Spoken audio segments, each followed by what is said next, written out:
I'm Lauren from TacticalGear.com, and we're here at SHOT Show 2017 at the Hazard 4 booth, and I'm joined by Philip. Philip, what do you have for us today?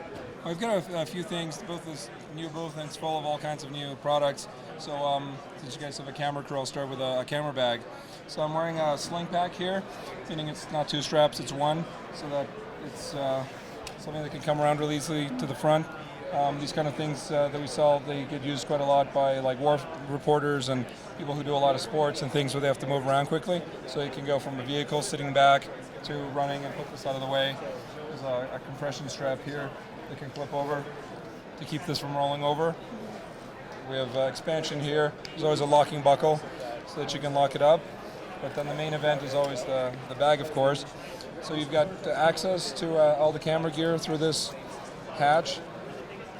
So even if you're working on something, if you drop it, it'll usually end up in here if it's a lens or something.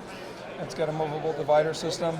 And the sides of this, we actually have bigger bags in a similar vein, but we size this to be really appropriate for mirrorless cameras or really small DSLRs. A lot of professional now shooters are switching to mirrorless cameras like the Sony a6500, a7S II, that kind of thing.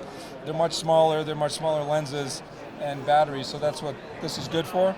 We'll take a body or two, a couple lenses. The new mini drones like the Mavic Pro, really small, they'll also fit in here. Then there's more pockets here for things like batteries, extra propellers, lenses. So full organizer here with slots for memory cards and lens wipers, items like that. And then there's a shell here for things that might be more breakable, like a battery, for instance, but that still has to be quick access. And right now we've got it mounted with this orange piece of hardware here, and it's a new patented system that we're coming out with. It's called the Hardpoint. And they come in different colors. This one is an orange, but they come in black and coyote and other colors to match some of the other products that we have. And they're basically rubber hardware, so it means they won't hurt you, they won't hurt other objects.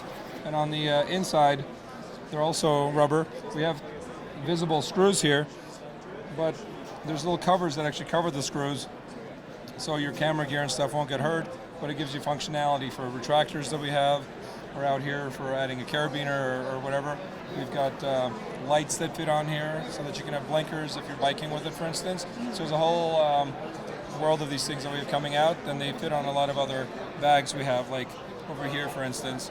And they'll be coming out en masse later this year. So that's the Freelance bag, and they're available right now. So what durability features does this bag have?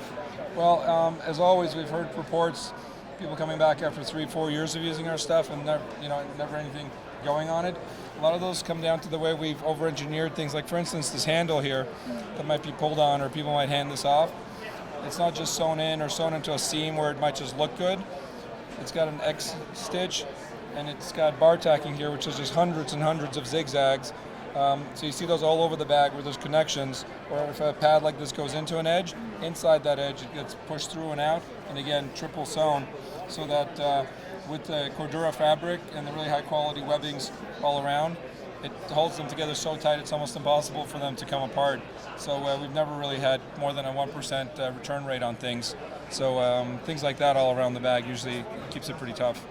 All right, well, thank you so much. Thank you. This has been Lauren with TacticalGear.com.